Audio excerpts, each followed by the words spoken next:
So this is my story. My name is Nikki, and I'm a survivor. In 2009, I was 20 years old and in my second year of university. I was studying for a photography degree and I was a keen hockey player. In fact, I was the captain of the women's hockey team. I've always been a fit and healthy person and never had any health problems or been to hospital before. So when I was struck down with GBS, it was a complete shock, totally confusing, and on reflection, the most terrifying thing I've ever experienced in my life. Week in Newquay with my hockey friends. I was feeling pretty lousy after a week of partying and sunbathing, so I wasn't at all surprised when I started feeling rather under the weather. I'd had a horrible cold that didn't seem to get any better, and after going to a walk-in clinic, I was basically told to go home because I had a cold, like everyone else at the time. However, I was also starting to notice a whole host of bizarre symptoms. Continuous pins and needles in my fingers and toes, cold sweats, stiffness in my joints, and so on. I was seen by several other doctors and prescribed a variety of drugs for migraines, stomach upset, swine flu, based on my list of random symptoms.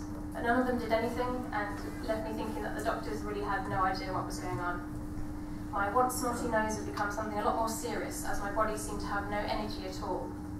I became bedridden and was totally exhausted, and I soon began to lose the strength in my muscles. One night, while getting out of bed to use the toilet, I stood up and fell face first onto the floor. My legs just gave away underneath me. I was terrified and had to get my mum to drag my useless body back into bed. The next day, my mum pleaded with my GP to come and visit me at home so he could assess my condition, but he was reluctant, explaining the implications of spreading swine flu. By this time, my legs had completely failed and the rest of my body was following suit. My mum had to basically carry me from my bed and place me on the toilet. My parents had to pick me up and lower me into the bath to wash, and I dribbled when I drank water. I couldn't do anything. I'd basically become like a baby again, relying on others to care for me. On the 9th of July 2009, my GP eventually came out after Mum's persistent calls. Upon walking into my bedroom, complete with plastic apron, mask, gloves, very, very friendly and made me feel much better, of course. He looked at my legs and could see there was something wrong. He asked me to stand up and soon realised that was an impossible feat. It was at this point that I first heard the term Guillain-Barré syndrome.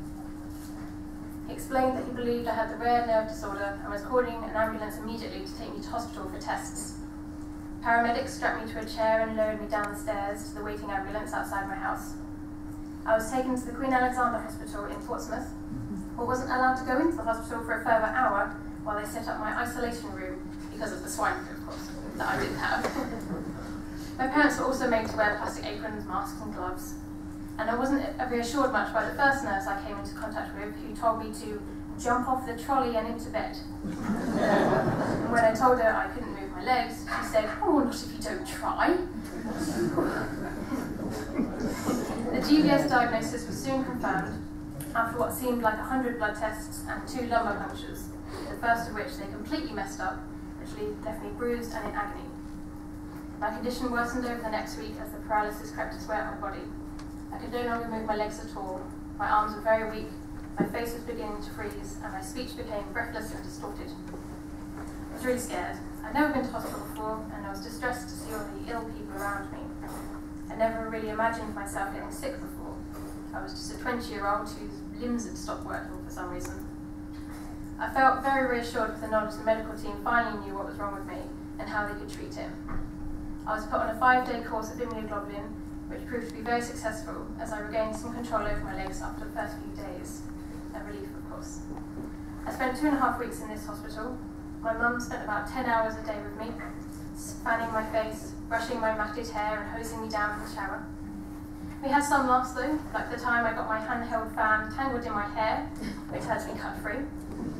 My brother taking me out for some fresh air, then wheeling me into a bush and walking away. He didn't leave me there very long, don't worry.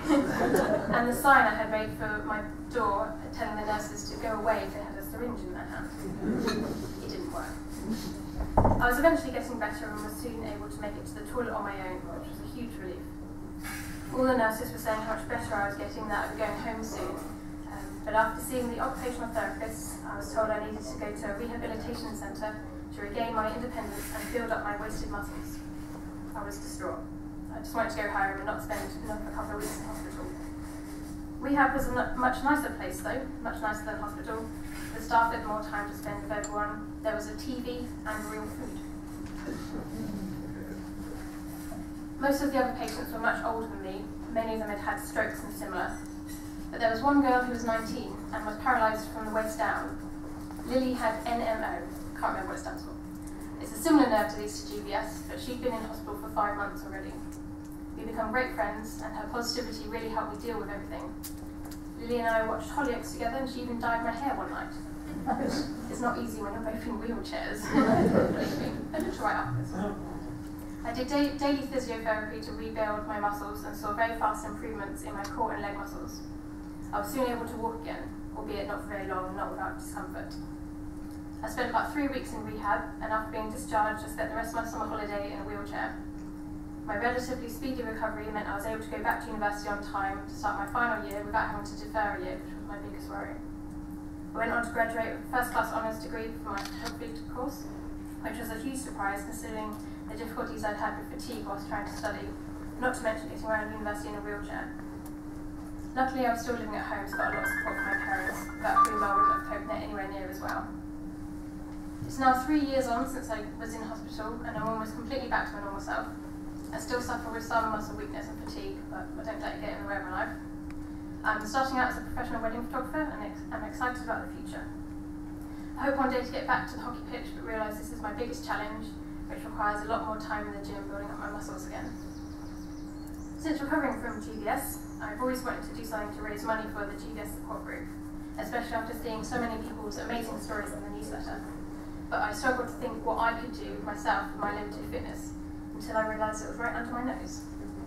I currently work at the 170-metre high Spinnaker Tower in Portsmouth, which just so happened to be hosting an abseil week last year. After first hearing about it, I went home and told my mum casually, and she said, "You could do that."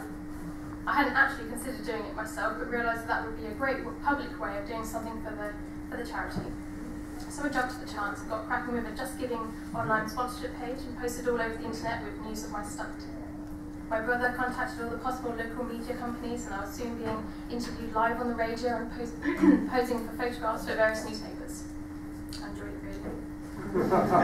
My goal was to raise as much money as possible for the support group, but more importantly, to raise awareness of the disease. I find it very rare to actually come in contact with someone who has even heard of GBS. A lot of the medical professions I came in contact with hadn't heard of it or had never treated someone. So I believe it's really important to educate people of this disorder, in the hope that patients will be diagnosed sooner and given a better understanding of what's happening to them. So on the 14th of August 2011, with absolutely no previous abseiling experience and no idea how my body would react to the physical demands of such an activity, I donned a harness and safety helmet and stepped off the side of the Spinnaker Tower. The platform I abseiled down from was 300 foot above sea level, which had a cracking view but was pretty terrifying. However, I soon got the hang of it after the first few feet, much to the joy of my group of family and friends who had gathered at the bottom to support me. I even threw in a few tricks towards the bottom, a few spins on the rope and a giant leap from one side of the tower to the other, which I secretly pre-organised with the abseiling crew.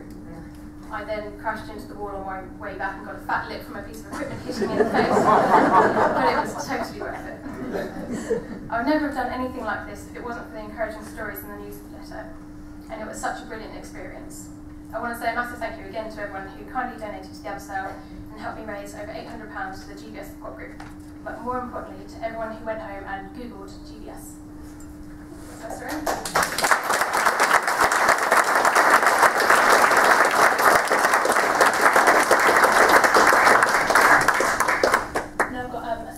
Pictures of my story. This is me in Newquay just before I started.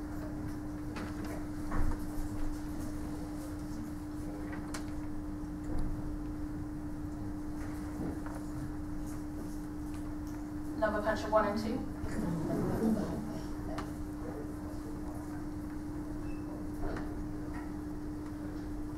A frozen face, not able to smile. Barre the bear that someone bought for me. I named it myself.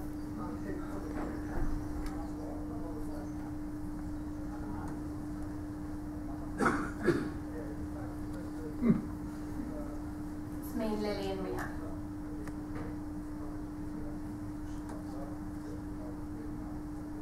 racing down the corridor. My dad falling asleep as soon as he got there. Dyeing my hair and wearing hospital pyjamas. The new hairdo. Group therapy mug painting.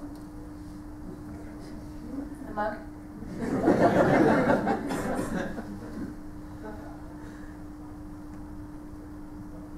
Back at home with personalised number plate. Ask me later what it stands for.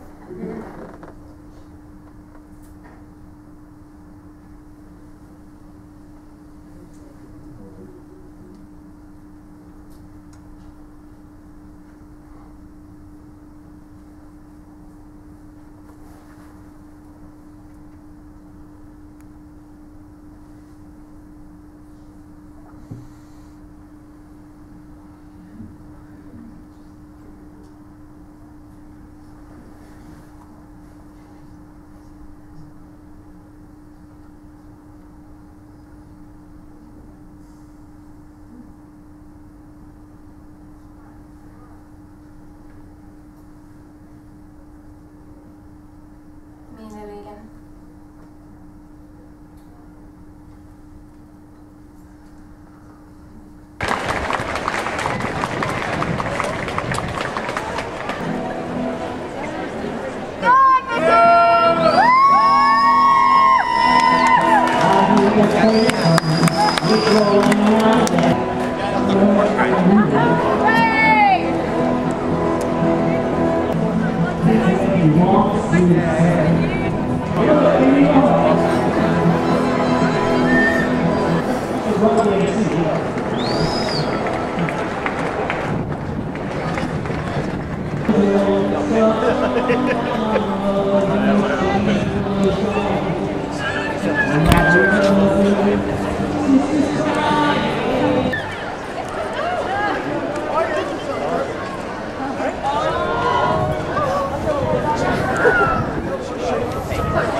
There's me. I probably wouldn't even get on the bloody tower if she's having a bloody whale beside her.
My most significant achievement so far, which was taken yesterday, from Randall.